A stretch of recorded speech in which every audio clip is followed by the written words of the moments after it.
Hey, look, I don't really want to talk about them either, but let's just get it done.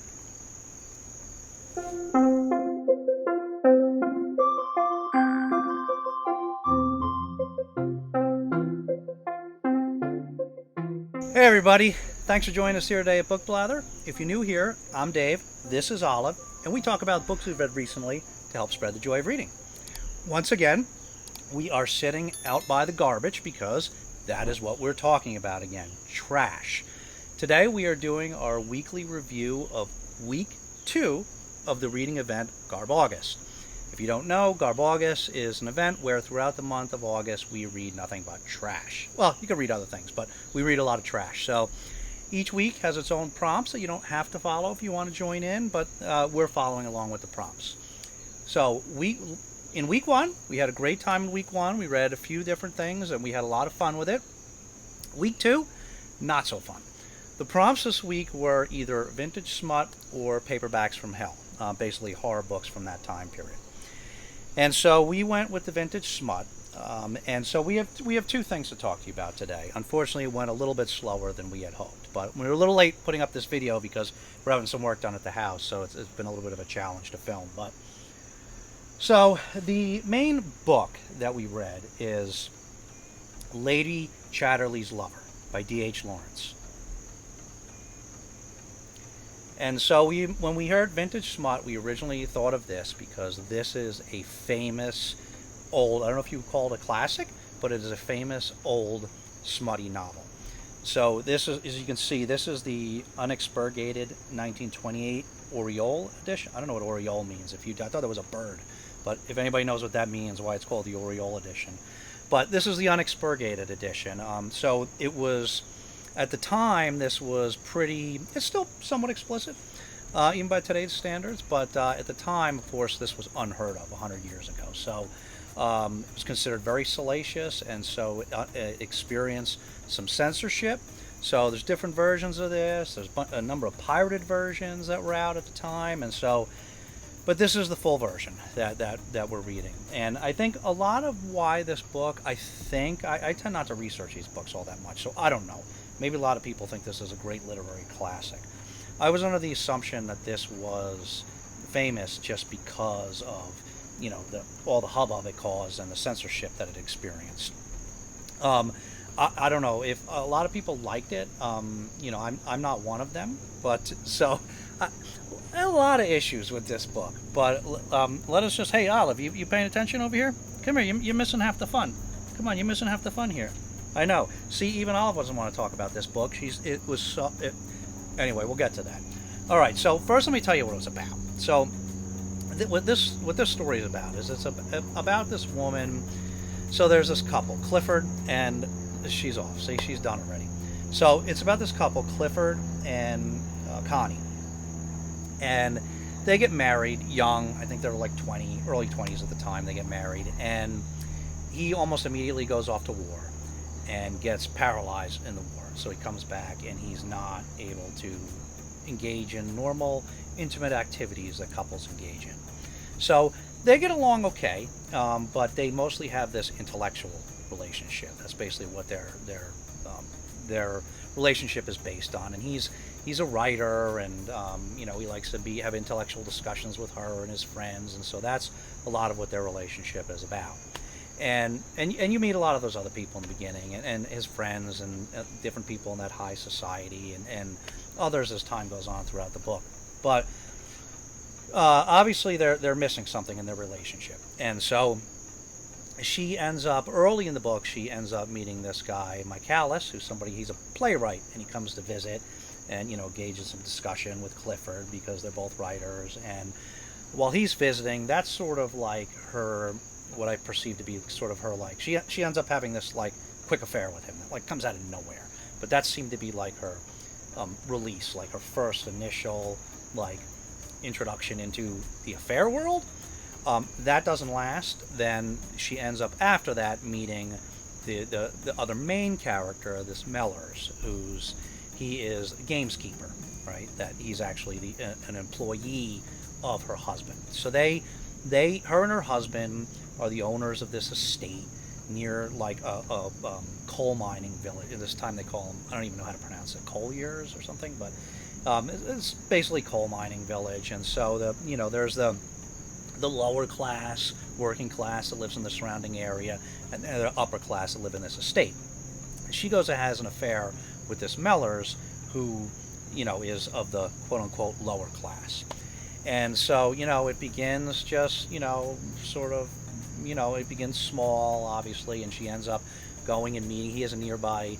It starts in this shed where he takes care of the chickens and stuff. They start having their love affair there, and then she ends up going to visit him in his nearby cottage.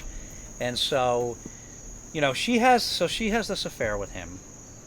And a couple of other characters come into the mix. There's turns out he himself was previously married, or he still is married, but they're separated, and he had a daughter that basically his mother takes care of. And she's married to Clifford, but she has a sister that comes and visits a couple times, and then later on in the, I don't want to spoil the story if you're going to read it. Later, the sister comes, and her sister doesn't like Clifford, the husband, and she ends up taking Connie away on a trip to Venice and Paris, I think, and and that's not a big part of the story. But then she comes back, and resumes her love affair. But so that's basically the plot of the story. And I just had like a lot of issues with this book. I can't say I'm unhappy I read it just because it's a famous book, and I have to say the second half of the book was better than the first. But man, the first issue was that this was just, for me, this was a real slog to get through for a lot of it. And this was actually a buddy read with MJ over at Reading This Life, and so I'm curious to see her video because she apparently liked this book a lot more than I did. But I thought it was a real slog to get through. To me, this book really had two basic parts. One was this salacious love affair, and this budding romance that turns into more, and their exploration of that, and her and Connie's sexual awakening. So that seemed to be one piece of it. And then like another part of this book was just, there was all these sort of intellectual discussions, sort of like these like philosophical discussions on individuals and relationships and society, and what the norms are, and what expectations are and what they should be. So these conversations happen through all, like earlier in the book, they happened among Clifford and all his friends. They happened between Connie and Clifford. They happened between Connie and Mellors. And then they happen, another major character that comes up is, Connie eventually starts to get frustrated with this relationship with Clifford because all it is this intellectual relationship. So they end up bringing in this another major character, Mrs. Bolton, who was sort of a lower class, quote-unquote lower class person, but she ends up attending to Clifford. And Clifford and her get on a lot better than Clifford and Connie. And so she, like, worships him. And so she's there all the time, taking care of him, up all night playing games with him and talking with him. And so, anyway, so there's some discussions between Connie and Miss Bolton, too. So there's all these discussions among all these different groups of people, just, like, waxing philosophical, like, throughout this book. And like I said, the second half of the book, a little bit better because some of that drops off. That's always there. But it's not so heavy later on, and we get more into the romance later on. But the first half of the book, like up through chapter 9, if I was a DNFer, I don't DNF, if I was a DNFer, I would have DNF'd this book. Because like it was such a slog to get up to chapter 10.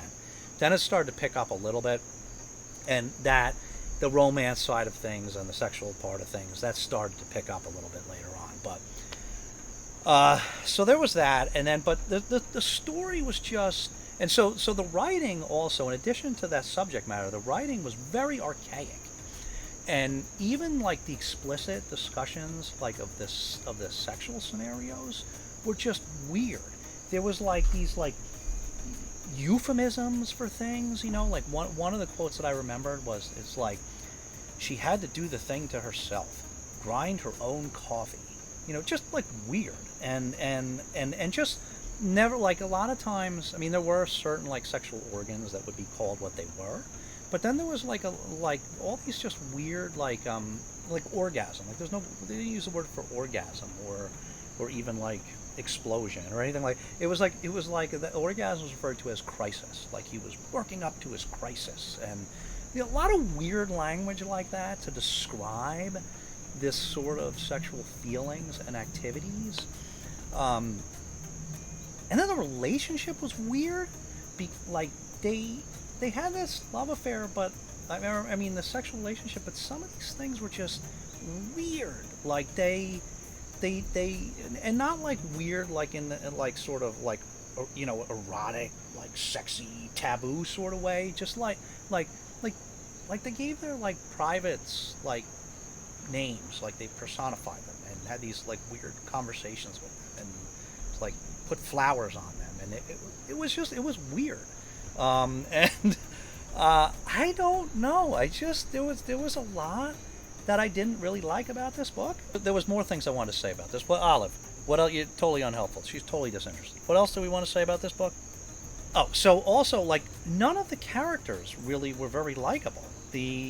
So there was Clifford, and he was just like kind of a jerk. Like, he just kind of had like these unreasonable expectations of Connie. Like, he was only you know, there for like, you know, half of the marriage, and he was like, I don't know, he was really like hoity-toity. Like, he was really living the role of like somebody living the high society life, like kind of thought that he was better than the lower classes, quote unquote, and didn't really need to associate with them all that much, except when he was going to get involved in the coal mining operation to oversee that. But, you know, he was kind of a little jerky, and he was very jerky to Connie later on.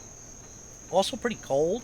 He like wanted her to be loyal to him, but he not only could he not be intimate with her, like he wanted her to go out and have a child for them.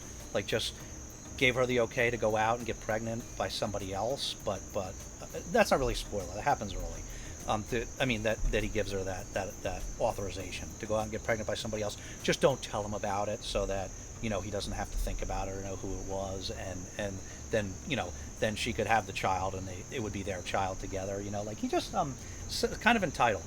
And, you know, Mrs. Bolton, who ends up having a very big role and taking care of a lot, I mean, she was fine, but she was a little bit pathetic, kind of, because she just like worshipped Clifford and would do like anything for him, and just like worship the ground he walked on, and so she was hard to respect. Mellors, he was also a little bit, I mean, he obviously was having the relationship with Connie, but at the same time he was also like pretty aloof, and he like did not have like a diplomatic bone in his body. Like, every time he was with her, like when you know, you should like when he was talking to her sister, or talking to Clifford, or talking to her father, like, he could not exercise any diplomacy. He just spoke, no restraint, just said exactly what he was thinking, and caused uncomfortable situations and made things difficult for her. So he was like, you know, and like I say, he was kind of, a lot of the time he was like aloof about the relationship, you know, always just talking about like, okay, and you know, if that's like always like he wasn't going to let himself get too committed or anything, because he didn't know if she would stick with him. I don't know if I'm spoiling too much, but a little bit aggravated with the book and the characters. And so Connie, I guess, was the most likable one, but she was a little hard to respect at times too, because, you know, she's having this affair with him, so it was just constant. She was very needy, constantly. You promise you'll never leave me, you'll always want me, you'll always love me, you'll always just tell me you'll always want to be, you know, like. So I don't know, not really any likable characters in this story. So it was a slog to get through, you know, in terms of just being a little bit boring. The archaic writing was tough. You get used to it over time. The characters were not very likable, I didn't think, and just a lot of weird stuff in the story. And sometimes, you know, you have these extreme things and they just happen like that, come out of nowhere. And so I did not have a good time with this book. And unfortunately, because it's not a short book, and because it moves so slowly, this basically killed the whole week for us. So that's enough talking about this one.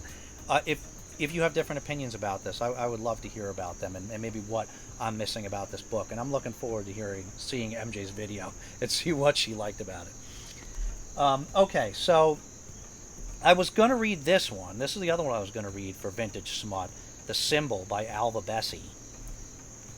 And as you can see, you only got like 20 pages in because that Lady Shadow's Lover ended up taking up way too much time. So maybe we'll read this in the final week when everything goes. We'll pick it back up. We need to move on to the week 3 prompt now. But yeah, so the other thing we read is, as we mentioned last week, we were inspired by one of our co-hosts. And we will list all the co-hosts for this event down below in the description along with the prompts in case you want to join. It's not too late.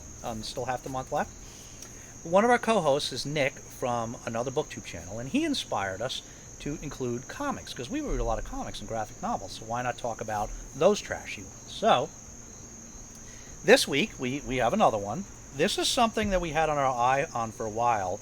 This is Battle Pope by Kirkman and Moore, Robert Kirkman and Tony Moore. So, who are, if you may know, from Walking Dead fame. Yes, they are the ones that wrote the very long comic book series that spawned all these shows, The Walking Dead. Kirkman is the writer, and Moore was the artist, or one of the artists. But before Walking Dead, they did this, Battle Pope, and I had saw this, and I was like, wow, that looks really cool. I had high hopes for this, and what this was about is, you know, if you're so it may be offensive to some people, obviously. So we're you know, we're not religious, so you know, we were raised religious, but we no longer are. But we tend not to get offended by the sort of thing, no matter what it is. But this is about this pope, right? And he's kind of like he's not your average. But so there's this event that happens right at the beginning. It's sort of like rapture kind of event, right? And so a bunch of people get taken away. Not the Pope, because he's not a great Pope. He is a womanizer, smoker, drinker Pope, right? He doesn't really fulfill the role of a Pope in a traditional way. So he's left behind along with all these other bad people. And so chaos starts to reign once God is like no longer actively involved, right? And so Lucifer, so if you're not familiar with Christian mythology, or Christian history, whatever you call it, you know, Lucifer is a fallen angel, one of the major archangels that you would say that fallen, and obviously is down in hell. And another archangel, often thought of as the leader of the archangels, is Michael. And so Michael ends up getting captured by Lucifer, and in this chaotic, you know, world that's being overrun by bad guys. And so God sends down his son, Jesus Christ, to help team up with the Pope to go and rescue Michael from Lucifer. And it sounded like a really cool concept, and this was incredibly disappointing. So this is issues 1 through 4 collected. I think there's about 4 of these volumes, so I don't know, maybe there's 16 issues, 20 issues, something like that. This came out in 2009. This issues 1 through 4. Really disappointing. I had high hopes for it, and you know, the art looked pretty good, but it was just, and it's not that I got offended by it, because I would not be offended by the subject matter. It was really kind of dumb. There was attempts at a lot of humor in this, as you can imagine, from characters like that. The Battle Pope, who's like this rough, womanizing, smoking Pope, and Jesus Christ, who in this is portrayed as like just a buffoon, you know, that kind of like just, yeah, pretty much like a buffoon, and so there was a lot of attempts at humor with characters like this, but the humor was like really bad, so I guess Kirkman should like stick, I guess, writing zombies in this too, but they're intended to be funny zombies. There's try to be comedic, but they're not. Like, none of it's funny. It's a bunch of bad jokes and like a bad story, and it was a real big disappointment. So I assumed I would be reading the whole series. I don't think so. I don't think I'm going to read any more I may actually read this again just to see if it grows on me a little bit before I totally give it up. But I'm not like going to go out and buy volume 2 after this. It was really pretty much of a disappointment. So I would not recommend this. So that was it. That was all we ended up reading in week 2. Lady Chatterley's Lover by D.H. Lawrence and Battle Pope by Kirkman and by Robert Kirkman and Tony Moore. So if you have any thoughts on these, let us know. You know, we always love to hear from you. We'd be really anxious to hear what any of you are reading for GarbAugust. We've been enjoying hearing the different things that other people are reading. So definitely let us know what you're reading if you're partaking. So as always, Olive, you want to come say goodbye? Thanks so much for watching. We'll see you very soon. I think we got a book haul coming before the next GarbAugust recap. But we'll see you soon. But in the meantime, take care of yourselves and each other, and we'll see you next time.